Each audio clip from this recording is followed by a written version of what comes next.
नमस्कार बच्चों, जय माता दी। आज की कक्षा में हम लोग पढ़ने वाले हैं कक्षा 7वीं के विज्ञान का अध्याय 6 सजीव जगत में संगठन। तो इससे पूर्व में भी हम इस अध्याय के बारे में कुछ बिंदुओं पर चर्चा कर चुके हैं। यहाँ देखिए, हमने इसके पूर्व में सूक्ष्मदर्शी और उसके विभिन्न भागों तथा सूक्ष्मदर्शी का प्रयोग किस प्रकार से करें इसके बारे में हमने पढ़ा है। साथ ही हमने पढ़ा है कि जो कोशिकाएं होती हैं उनसे किसी भी जंतु का शरीर निर्मित होता है।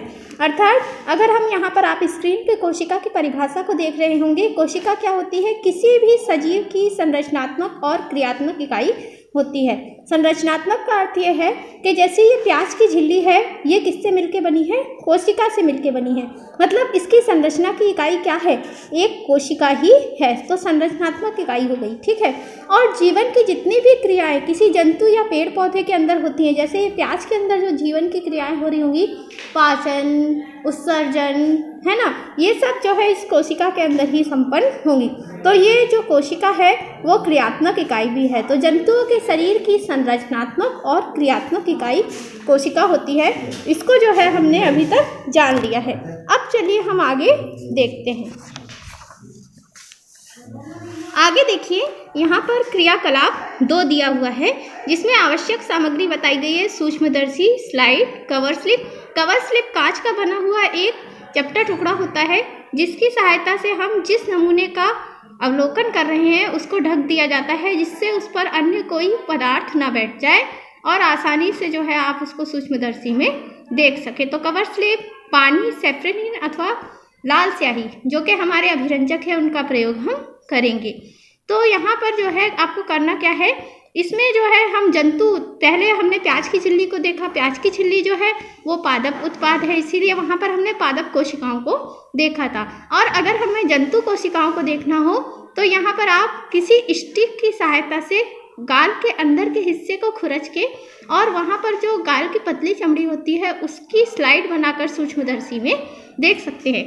तो इस प्रकार से आपको गाल के अंदर की कोशिकाएं दिखाई देंगी। आपको क्या दिख रहा है? गाल की कोशिकाओं और पत्ती की कोशिकाओं, जो प्याज की कोशिकाएं हैं उसमें कुछ समानता है ना। सिर्फ यहाँ पर जो गाल की कोशिका है उसमें बाहरी कोशिका भित्ति उपस्थित नहीं है, बाकी दोनों कैसे दिख रही हैं? एक समान दिख रही हैं, ठीक है।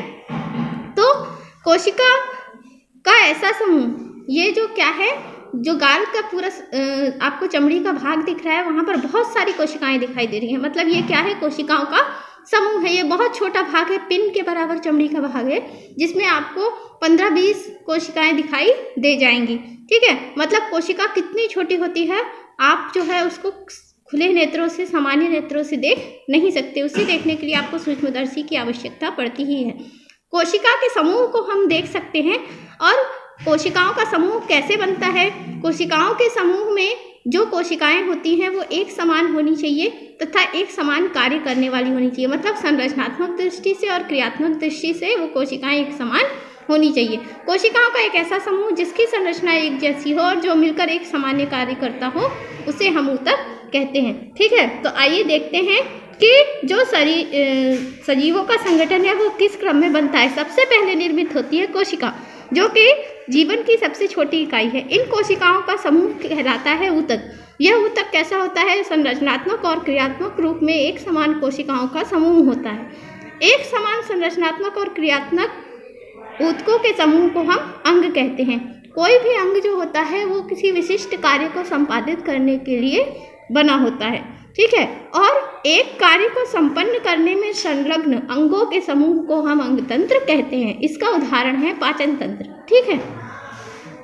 और बहुत सारे अंगतंत्र मिलकर शरीर का निर्माण करते हैं। तो ये क्रम अगर आप याद कर लेंगे, एक बार देख लीजिए। कोशिका से ऊतक, ऊतक से अंग, अंग से अंगतंत्र और अंगतंत्र से शरीर का निर्माण होता है। इस क्रम को अगर हम याद कर लेते हैं तो सजीव जगत का जो संगठन है वो हमको पूरा समझ में आ जाता है, ठीक है। उदाहरण के लिए हम देख सकते हैं, पाचन तंत्र में उपस्थित आंत की कोशिकाओं से आंत के ऊतकों का निर्माण होता है, ठीक है। और इन ऊतकों से अंग यानी आंत का निर्माण होता है। जो आंत है हमारी, वो अंग तंत्र यानी पाचन तंत्र का हिस्सा है। इसमें अन्य भी बहुत सारे अंग उपस्थित हैं, जैसे आमाशय है, आहार नाल है, ग्रसनी है, मुख है ना।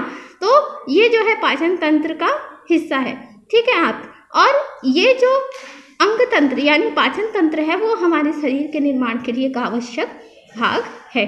तो इस तरीके से जो है सजीवों का संगठन होता है। आगे देखते हैं संगठन का निम्न स्तर। निम्न स्तर का अर्थ यह है कि जो सजीव होते हैं वह कोशिकीय स्तर पर दो प्रकार के होते हैं। पहले होते हैं एक कोशिकीय। आप स्क्रीन पर एक कोशिकीय की परिभाषा को देख सकते हैं।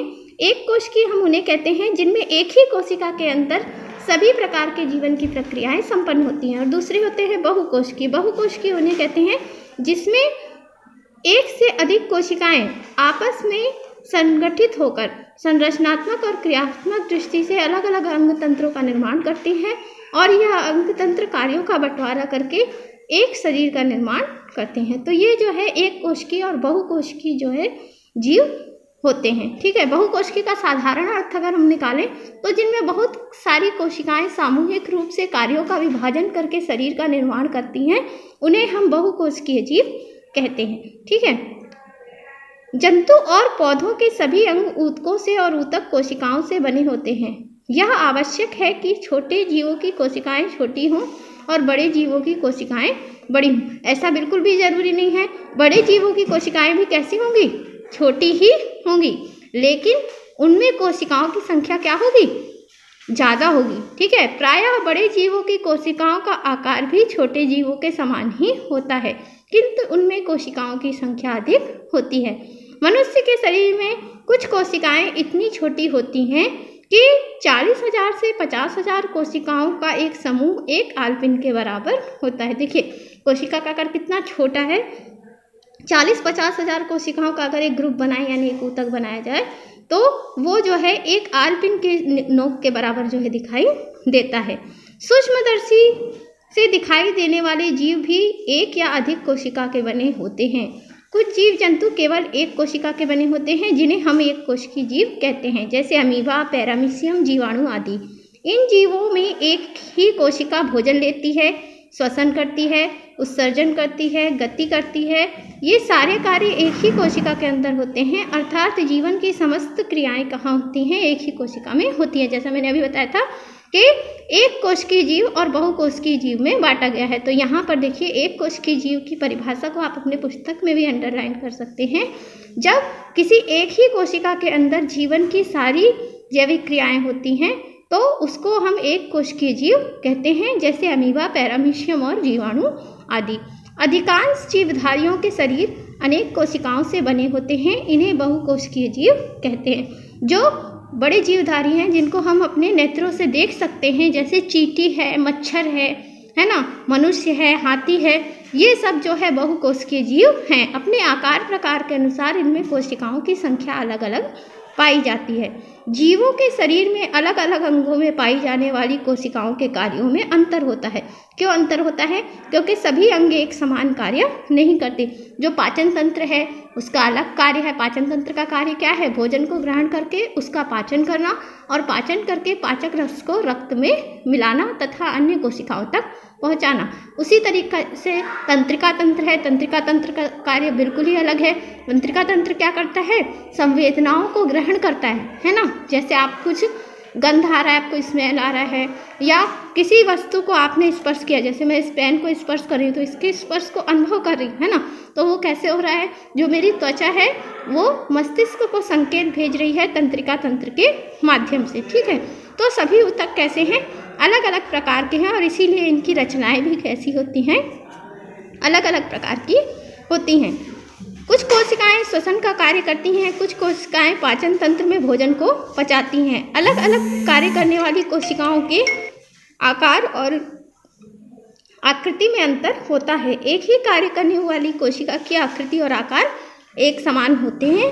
पौधों में पाए जाने वाले ऊतक को पादप ऊतक तथा जंतुओं में पाए जाने वाले ऊतक को हम जंतु ऊतक कहते हैं। ठीक है, तो अगले वीडियो में हम लोग पढ़ेंगे पादप ऊतक और जंतु ऊतकों के बारे में। आज के वीडियो में बस इतना ही, और अगर आपको ये वीडियो पसंद आया हो तो इसको ज़रूर लाइक कीजिएगा। धन्यवाद।